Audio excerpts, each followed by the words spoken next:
सो आज का टॉपिक है हमारा टाइप एनोटेशन इन अ पाइथन। ओके, सो पाइथन के अंदर ये टाइप एनोटेशन क्या होता है हम देखेंगे। ये बहुत ज़रूरी होता है हमें पाइथन के अंदर प्रोग्रामिंग करने के लिए। ठीक है, तो आज हम देखेंगे टाइप एनोटेशन इन अ पाइथन। ठीक है, तो सबसे पहले देखेंगे टाइप एनोटेशन का मीनिंग क्या होता है। ओके, तो यहाँ पे what is the type annotation, what is type annotation in a Python. ठीक है, अब पाइथन में टाइप एनोटेशन का मतलब क्या होता है। Type annotation help to specify the expected data type of variable, function, argument and return type. Okay, तो इसका मतलब क्या होता है मैं आपको बताऊंगा कि type annotation help to specify expected data type of variable, function, argument and return value. So इसका मतलब ये होता है कि पाइथन के अंदर हम जो भी वेरिएबल यूज़ करते हैं उसके अंदर हम किस टाइप का डेटा स्टोर करने वाले हैं ये इन एडवांस में हम डिसाइड करते हैं और उसी टाइप का डेटा उसके अंदर हम सेव करेंगे। अगर हमने अलग टाइप का डेटा उसके अंदर रख दिया तो ये क्या करेगा, हमें एरर देगा। ओके, सो हमारा प्रोग्राम एग्जीक्यूट नहीं होगा। तो इसी को कहा जाता है स्टैटिक टाइपिंग। ओके, सो जैसे कि मान लो यहाँ पे पाइथन जो है हमारी, Python is a dynamic typing. Python is dynamic language, मतलब dynamic typing. Okay, so dynamic typing का मतलब ये होता है कि कोई भी वेरिएबल है उसके अंदर हमें डेटा स्टोर करने से पहले पाइथन को बताने की ज़रूरत नहीं है। और सेकंड चीज़ है कि हम एक वेरिएबल के अंदर कौन से भी टाइप का डेटा रख सकते हैं। जैसे मान लो यहाँ पे एग्जांपल में, जैसे मेरा एक वेरिएबल है x इक्वल टू, मैं उसके अंदर 50 रखूँगा। ठीक है, तो अभी ये 50 जो है इसका डेटा टाइप क्या है, इंट। तो x के अंदर मैंने इंट टाइप का डेटा रख दिया, लेकिन फिर मैं x इक्वल टू वेलकम रखूँगा, वेलकम। तो अभी क्या हुआ कि x के अंदर हमने किस टाइप का डेटा, स्ट्रिंग टाइप का डेटा यहाँ पे रख दिया है। फिर हम x के अंदर रखेंगे ट्रू, तो यहाँ पे हमने क्या किया है, x के अंदर बुलियन टाइप का डेटा रखा है। इसका मतलब क्या है कि जो कोई वेरिएबल है, ये x क्या है हमारा, ये x वेरिएबल है, ये हमारा वेरिएबल है। ठीक है, अब इसका मतलब ये है कि पाइथन डायनामिक टाइपिंग का मतलब ये होता है कि जो कोई वेरिएबल है उसके अंदर हम कौन से भी टाइप का डेटा रख सकते हैं। ओके, तो पाइथन हमें कोई प्रॉब्लम नहीं देगा। लेकिन सम टाइम क्या होता है कि इसका एक बहुत बड़ा प्रॉब्लम ये है कि हम आइडेंटिफाई नहीं कर पाते कि एक्चुअली इसके अंदर कौन से टाइप का डेटा है और हम किस टाइप के ऑपरेशन परफॉर्म करें। सो कभी कभी क्या होता है कि बाय मिस्टेक हमें, फॉर एग्जांपल मुझे x जो है, x के ऊपर मुझे क्या करना है, अरिथमेटिक ऑपरेशन करना है। ओके, अरिथमेटिक ऑपरेशन करना है मतलब क्या करना है, इसके ऊपर मुझे कुछ कैलकुलेशंस करने हैं मैथमेटिकल। लेकिन अनफॉर्चुनेटली x के अंदर डेटा स्ट्रिंग डेटा चला गया, स्ट्रिंग डेटा चला गया, तो मेरा जो ऑपरेशन है अरिथमेटिक कैलकुलेशन करना था तो मैं इसके ऊपर नहीं कर पाऊंगा। तो उस टाइम क्या होगा, आपको एक रन टाइम एरर आएगा। रन टाइम एरर आएगा मतलब आपका प्रोग्राम क्या होगा, क्रैश होगा, काम नहीं करेगा। और ज़्यादा से ज़्यादा यही रीज़न होता है कि पाइथन के अंदर बग्स आने के मतलब डेटा टाइप मिसमैच, मतलब डेटा किसी और टाइप का है और आप उसके ऊपर कोई और ऑपरेशन परफॉर्म कर रहे हो। ओके, तो इस तरीके की बहुत सारी गलती होती है पाइथन डेवलपमेंट करते वक्त डेवलपर के हाथों से। तो इसको अवॉइड करने के लिए क्या है, तो इसको अवॉइड करने के लिए पाइथन के अंदर और भी कोई फैसिलिटी है जो कि आपको ये सारी चीज़ें अवॉइड करके देता है।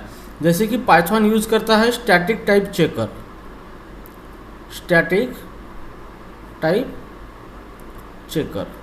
Okay, so static type checker, तो ये स्टैटिक टाइप चेकर क्या होता है, ये क्या करता है, पाइथन को फोर्स करता है बिहेव लाइक स्टैटिक टाइपिंग मतलब क्या है कि आप पाइथन के अंदर कोई वेरिएबल डिक्लेयर कर सकते हो और उसके अंदर किस टाइप का डेटा रखना है वो भी डिफाइन कर सकते हो और उसी टाइप का डेटा आप उसके अंदर रख सकते हो। अगर आपने गलती से दूसरे टाइप का डेटा रख दिया तो पाइथन प्रोग्राम एग्जीक्यूट नहीं होगा, वो आपको बताएगा। ओके, स्टैटिक टाइप चेकर पूरा चेक करेगा प्रोग्राम, और अगर गलती है कहीं पर तो आपको एरर नोटिफाई करके देगा। तो चलो अब इसको एग्जांपल से हम समझते हैं। यहाँ पे मान लो स्टैटिक टाइपिंग में क्या होता है, जैसे हमारा वेरिएबल है एक्स के अंदर हमने यहाँ पे मान लो कि हमारा वेरिएबल है एक्स और एक्स कुलन हमने दिया है इंट इक्वल टू 50। ओके, तो ये हमारा एक्स क्या है, वेरिएबल है, एक्स क्या है, वेरिएबल है, और यहाँ पे जो ये है इसका डेटा टाइप, और इसी को कहा जाता है टाइप अनोटेशन। टाइप अनोटेशन मतलब जो भी हमारा वेरिएबल है उस वेरिएबल को हमने डेटा टाइप लगा दी है। तो इसका मतलब क्या है कि x के अंदर हम सिर्फ इंटीजर टाइप का ही डेटा रख सकते हैं। तो हमने यहाँ पे 50 रखा है और 50 का टाइप इंटीजर है। ठीक है, अब हम x के अंदर कुछ स्ट्रिंग डेटा रखना चाहेंगे, जैसे x equal to welcome, x equal to welcome, और यहाँ पे जैसे भी आप Python static type checker run करोगे तो यहाँ पे आपको एक एरर आएगा, यहाँ पे एरर आएगा। तो वो कंप्लेन करेगा क्या कि वो बोलेगा कि यार आप x का तो डाटा टाइप इंटीजर है, फिर आप ये स्ट्रिंग वैल्यूज़ के अंदर रख रहे हो, तो ऐसा नहीं चलेगा। तो वो आपको क्या करेगा, एरर देगा। तो this concept is nothing but the static typing in a Python. ठीक है, तो पाइथन के अंदर ये जो कॉन्सेप्ट है, इस कॉन्सेप्ट को स्टैटिक टाइपिंग बोला जाता है, और स्टैटिक टाइपिंग हम इम्प्लीमेंट करते हैं with the help of type annotation. तो टाइप अनोटेशन का यूज़ करके हम क्या कर सकते हैं, इस चीज़ों को इम्प्लीमेंट कर सकते हैं। ठीक है, तो अभी चलो देखते हैं कोडिंग के ज़रिए किस तरीके से हम इसको कर सकते हैं। सो अभी यहाँ पे सबसे पहले स्टार्टिंग टाइपिंग कैसे इम्प्लीमेंट करें with the help of coding. Okay, so how to implement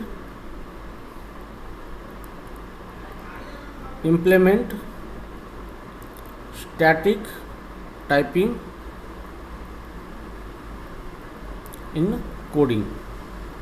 okay, तो कोडिंग के अंदर हम किस तरीके से इसको करें। ठीक है, तो चलो सबसे पहले हम देखते हैं इसका सिंटैक्स। तो सिंटैक्स का मतलब होता है फॉर्मेट, कि हम इसका फॉर्मेट क्या है, आपको फॉर्मेट से पता चलता है ये चीज़ें किस तरीके से लिखी जाती है। ठीक है, अब सिंटैक्स है यहाँ पे वेरिएबल, ओके, कुलन, और यहाँ पे है आपका data type equal to value.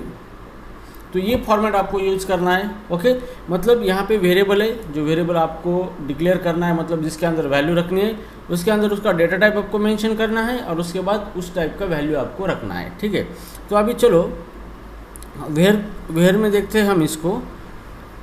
Where, ये जो वेरिएबल है हमारा यहाँ पे, ये variable, so it is actual variable to store data. ठीक है, सो हम वेरिएबल के अंदर डेटा स्टोर करने वाले हैं, इसलिए वो जो वेरिएबल है ये एक्चुअल वेरिएबल है। उसके बाद यहाँ पे है डॉट टू डॉट है, मतलब it is a colon operator.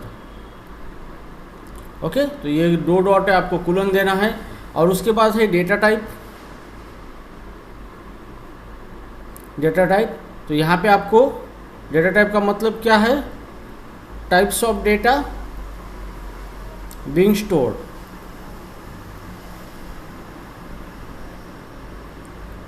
Okay, so आप किस टाइप का डेटा उसके अंदर स्टोर करना चाहते हो। और यहाँ पे लास्ट में जो है value, it is a actual data, जो आप एक्चुअल डेटा उसके अंदर स्टोर करना चाहते हो। Okay, so these are the format of the syntax. Okay, मतलब ये सिंटैक्स है। तो इसी तरीके से टाइप अनोटेशन क्या किया जाता है, इम्प्लीमेंट किया जाता है। ओके, तो यहाँ पे जब हम ये जो कुलन लगाते हैं, इसको ये कुलन लगा के डेटा टाइप देते हैं, इसी को बोला जाता है टाइप अनोटेशन। ठीक है, तो अभी हम देखेंगे हमारे प्रोग्रामिंग पाइथन के अंदर बहुत सारे डेटा टाइप है, लेकिन आज हम सिर्फ प्रिमिटिव डेटा टाइप के बारे में बात करेंगे। ओके, ताकि हम इसको शुरू से बेहतर तरीके से समझें। ओके, अगर हम बहुत सारे डेटा टाइप अगर लेंगे तो आपको कन्फ्यूजन होगा, क्योंकि वो डिपेंड है अदर चैप्टर पे, उसके सेपरेट चैप्टर है। तो हम प्रिमिटिव डेटा टाइप के बारे में देखेंगे। तो हम यहाँ पे देखेंगे primitive data primitive type annotation, primitive type annotations. ठीक है, तो अभी हम यहाँ पे देखेंगे प्रिमिटिव टाइप एनोटेशन। तो प्रिमिटिव टाइप में कौन सी डेटा टाइप आती है यहाँ पे? नंबर 1 है इंट,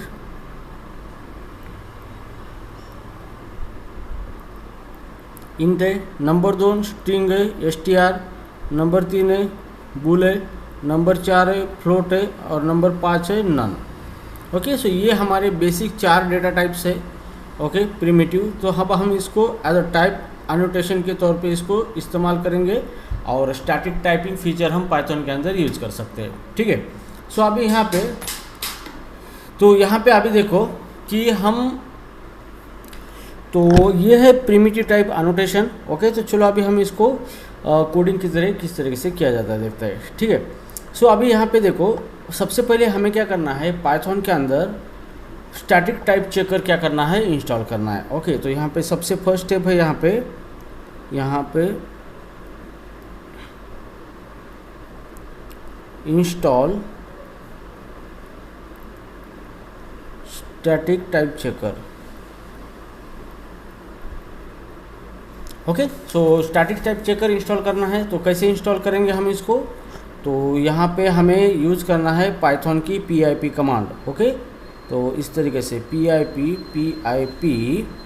इंस्टॉल, और यहाँ पे है mypy।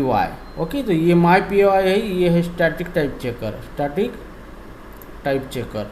ठीक है, तो आपको इसको इंस्टॉल करना है। ओके, और जैसे भी इसको इंस्टॉल करने के बाद ये जो टूल है ये क्या करेगा, आपका कोड चेक करेगा जो एनोटेशन आपने यूज़ किए हैं उसके हिसाब से। ठीक है, सो नाउ उसके बाद जो भी आपकी फाइल है जिसके अंदर आपने पाइथन की कोड की है, वो फाइल आपको क्या करनी है, रन करनी है using static type checker. Okay, so run Python file using static type checker.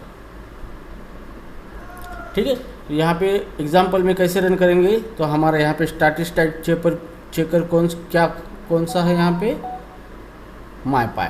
Okay, तो अभी यहाँ पे इसको रन करेंगे यूजिंग mypy।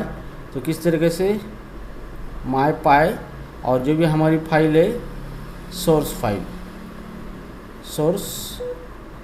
.py।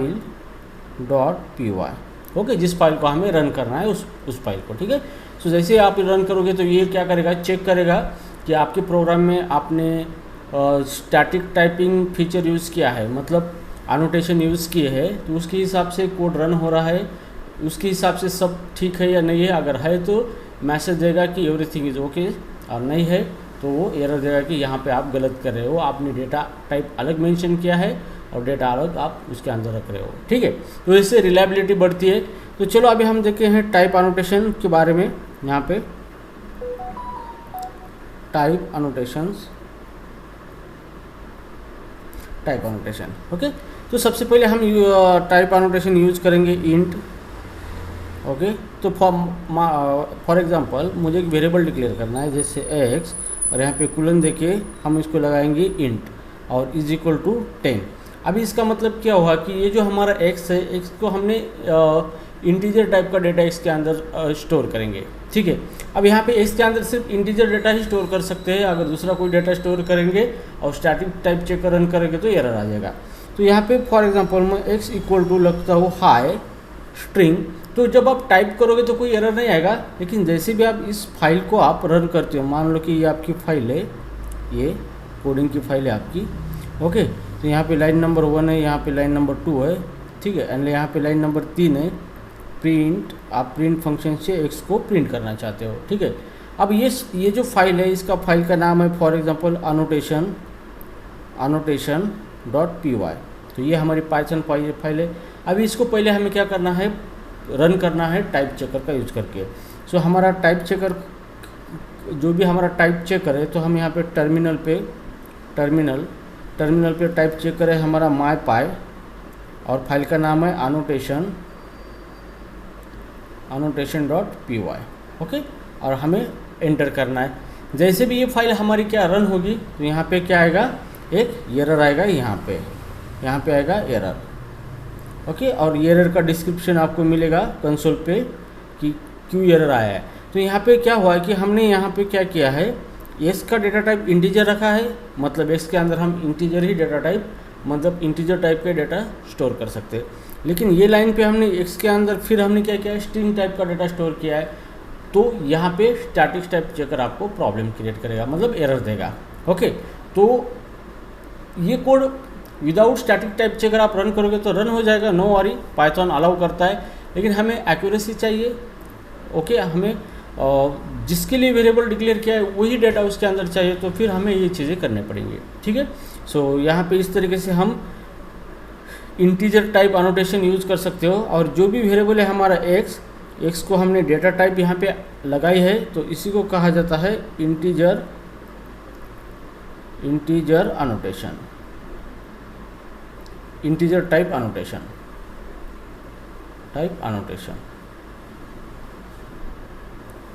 इसी को कहा जाता है इंटीजर टाइप अनोटेशन। ठीक है, तो चलो अभी सेम इसी तरह देखते हैं स्ट्रिंग टाइप का। सो स्ट्रिंग का डेटा टाइप है str। ओके, तो जैसे हम वेरिएबल डिक्लेयर करते हैं, जैसे हमारा सिटी है, सिटी इक्वल टू हम लिखेंगे यहाँ पे सिटी और अनोटेशन लिखेंगे str, मतलब सिटी के अंदर हम सिर्फ स्ट्रिंग रख सकते हैं और सिटी जो है हमारा वो पुणे है। ठीक है, अगर यहाँ पे सिटी के अंदर कोई आप अलग वैल्यू रखना चाहते हो जैसे 10, तो यहाँ पे क्या आएगा, एरर आएगा आपको। ओके, यहाँ पे एरर आएगा। तो आप सिटी के अंदर सिर्फ स्ट्रिंग ही रख सकते हो, जैसे यहाँ पे सिटी इक्वल टू मुंबई। ठीक है, तो दिस इज ए वैलिड, तो आप उसके अंदर रख सकते हो। ठीक है, और जैसे भी आप उसको प्रिंट करोगे, प्रिंट फंक्शन से सिटी, तो आपको आउटपुट में मिलेगा मुंबई। ठीक है, तो ये प्रोग्राम अगर आप स्टैटिक टाइप चेकर से रन करोगे तो यहाँ पे आएगा, एरर आएगा, और यहाँ पे वो आपको एरर का डिस्क्रिप्शन देगा। आपका प्रोग्राम रन होगा, कोई बात नहीं, लेकिन यहाँ पे एरर आएगा और वो क्या बोलेगा कि यहाँ पे एरर है, तो वो अपना रिजल्ट दे देगा। ठीक है, तो इससे क्या होता है कि आपकी प्रोग्राम की इंटीग्रिटी बढ़ती है, डेटा इंटीग्रिटी और डेटा एक्यूरेसी बढ़ती है, ताकि आप एक्यूरेटली ऑपरेशन परफॉर्म कर सकते हो। ठीक है,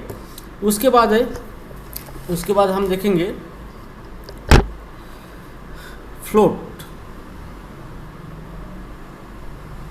अनोटेशन देखेंगे। मान लो कि मुझे सैलरी है मेरा वेरिएबल, उसके अंदर सैलरी स्टोर करनी है और यहाँ पे हम उसको अनोटेट करेंगे फ्लोट। सैलरी है मेरी 400.30। ओके, तो ये इसी को कहा जाता है float type annotation. This is called as a float type annotation. This is called as a float type annotation. ठीक है, तो फिर ये सैलरी वेरिएबल के अंदर हम सिर्फ फ्लोट टाइप की वैल्यू रख सकते हैं। ओके, तो अगर हम इसको सैलरी के अंदर फ्लोट 3.14 ये भी रख सकते हैं, इट इज़ आल्सो वैलिड। अगर हम ट्राई करेंगे सैलरी के अंदर बुलियन वैल्यू रखेंगे ट्रू, तो it will give the error. ठीक है, तो यहाँ पे आपको प्रॉब्लम आ जाएगी। ठीक है, तो इस तरीके से आप फ्लोट का इस्तेमाल कर सकते हो वेरिएबल को अनोट करने के लिए। उसके बाद है बुलियन टाइप है हमारी, इसको बुल बोला जाता है। तो जैसे कि हमारा वेरिएबल है इज़ ओके नाम से वेरिएबल है, सब कुछ ओके है, और रिटर्न टाइप इसका क्या होगा, सॉरी इसके अंदर बुल टाइप का डेटा सेव करेंगे और शुरू में इसके अंदर रखेंगे ट्रू। ठीक है, तो ये अगर हम इसके अंदर इज़ ओके, तो इसके अंदर हम फॉल्स भी रखेंगे, फॉल्स भी रख सकते हैं क्योंकि ये फॉल्स बुलियन टाइप का डेटा है। ओके, या फिर अब इस ओके के अंदर हम अलग कोई रखेंगे अदर देन बुलियन, तो it will give the error, तो यहाँ पे आपको एरर आ जाएगा। ठीक है, सो नाउ उसके बाद हम देखेंगे नंबर 5 जो है वो है नन। ओके, सो नन भी एक प्रिमिटिव टाइप है हमारा, जहाँ पर एब्सेंस ऑफ डेटा होता है उसी को नन कहा जाता है। ठीक है, तो हम नन टाइप जो हमारे पास वेरिएबल है, फॉर एग्जांपल डेटा नाम का कोई वेरिएबल है और उसका टाइप हम क्या लिखेंगे, नन, तो इसके अंदर सिर्फ हम क्या करेंगे, नन ही रख सकते हैं। ओके, अगर हम इसके अंदर डेटा के अंदर हम कोई वैल्यू रखेंगे जैसे 10, तो ये क्या करेगा, एरर दे देगा यहाँ पे। ओके, तो इस तरीके से क्या होता है, टाइप एनोटेशन वर्क होते हैं पाइथन के अंदर। आपको टाइप एनोटेशन का भी यूज़ करके आप बहुत ही रिलायबल प्रोग्राम बना सकते हो पाइथन के अंदर। सो पाइथन कंप्लेन नहीं करेगा, लेकिन आपको एक्स्ट्रा टूल ऐड करके चेक करना पड़ेगा कि जो कोड है हमारा वो according to the data type सही है या नहीं है, वो सब कुछ ये चेक करेगा। ठीक है, सो आई होप आपको ये अंडरस्टैंड हुआ होगा। तो अभी वक्त है कोडिंग का, तो चलो अभी कोडिंग करते हैं हम। ठीक है, तो अभी हम कोडिंग स्टार्ट करते हैं। ओके, सो चलो अभी कोडिंग स्टार्ट करते हैं। तो यहाँ पे हम एक नया फोल्डर बनाते हैं। ऑलरेडी मैंने यहाँ पे बनाया है पाइथन नाम से, यहाँ पे पाइथन प्रैक्टिसेस। तो राइट बटन क्लिक करेंगे, शो मोर पे जाएंगे और यहाँ पे open with visual VS code करेंगे। ठीक है, सो अभी नाउ यहाँ पे इसको हटा देंगे। तो अभी यहाँ पे एक न्यू फ्रेश फाइल हम क्रिएट करेंगे। यहाँ पे इसको डिलीट कर देंगे और यहाँ पे ये जो है ये सब कुछ डिलीट कर देंगे हम यहाँ पे। ओके, या फिर हम यहाँ पे नया फोल्डर बनाएंगे, separate fresh folder. So I think Python folder जो है हमारा ये, सो इसको मैं पहले डिलीट कर देता हूँ, ऑलरेडी जो फोल्डर बनाए वाले हैं यहाँ पे। ठीक है, तो चलो फ्रेश फोल्डर बनाएंगे हम पाइथन का, जैसे न्यू, जैसे यहाँ पे रिफ्रेश न्यू फोल्डर। तो यहाँ पे हम दे देंगे पाइथन। ठीक है, सो पाइथन। ओके, तो पाइथन यहाँ पे दे दिया। चलो अब इसको ओपन करते हैं VS कोड में। राइट बटन क्लिक करना है, हमें शो मोर पे जाना है और यहाँ पे ओपन विथ VS कोड। तो यहाँ पे ओपन विथ VS कोड करने के बाद ये हमारा फोल्डर ओपन हो चुका है। अब यहाँ पे एक फाइल बनाते हैं जिसको नाम देंगे annotation.py। तो ये है पाइथन की फाइल बना दी है। तो जैसे कि हमने थियरी में देखा था, ओके, तो थियरी में हमने देखा था कि क्या क्या चीज़ें हमें इस्तेमाल करनी है। तो ये ठीक है, तो यहाँ पे थियरी में हमने देखा था सबसे पहले कि हमें पाइथन के अंदर ये स्टैटिक टाइपिंग फीचर यूज़ करना है, एनोटेशन यूज़ करना है। तो सबसे पहले हमें यहाँ पे इंस्टॉल करना है। तो ये यहाँ पे देखो कमांड है pip install mypy। तो ये कमांड हमें इंस्टॉल करनी है सबसे पहले। ठीक है, तो अभी हम यहाँ पे इंस्टॉल करेंगे। सो यहाँ पे फाइल, यहाँ पे न्यू टर्मिनल पे जाना है, टर्मिनल। ठीक है, और टर्मिनल पे जाने के बाद यहाँ पे pip install और mypy। तो ये टूल हमें डाउनलोड करना है। ठीक है, तो ये टूल यहाँ पे डाउनलोड हो चुका है हमारा mypy। ठीक है,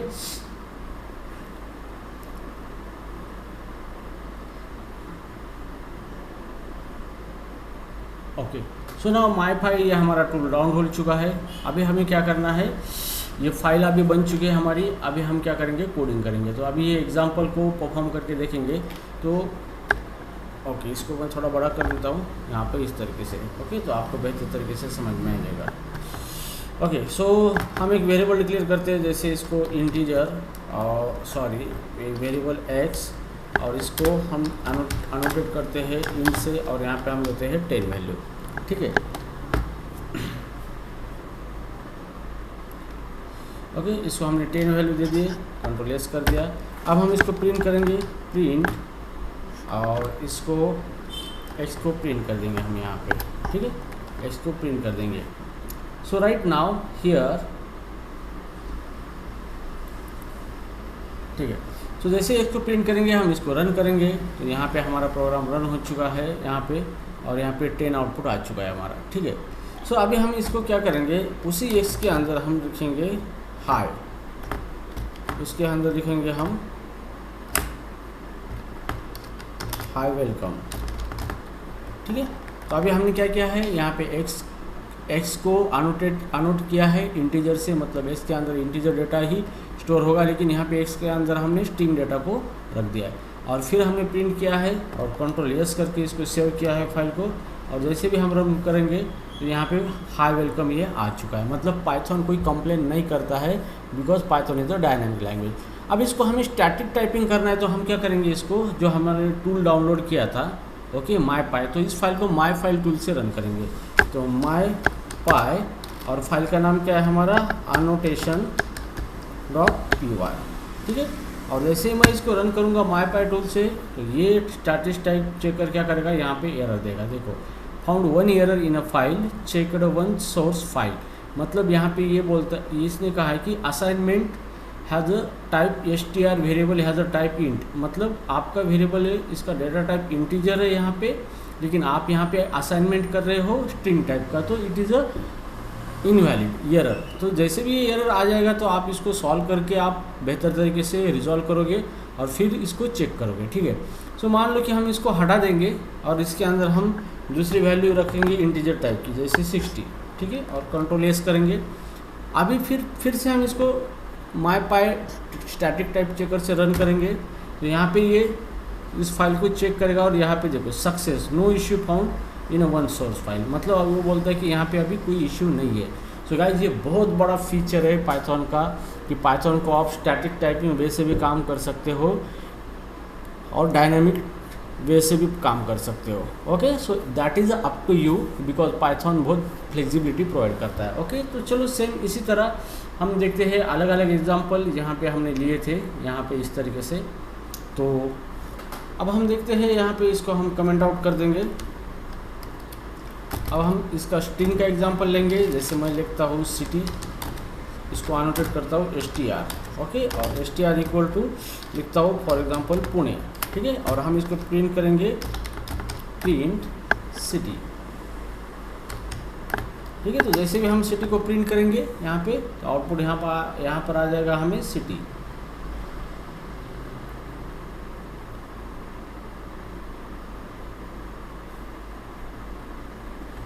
ठीक है। तो यहाँ पे पुणे हमारा आउटपुट आ चुका है। ओके, तो अगर हम इसको अलग से वैल्यू देना चाहेंगे city is equal to 10, okay, तो यहाँ पे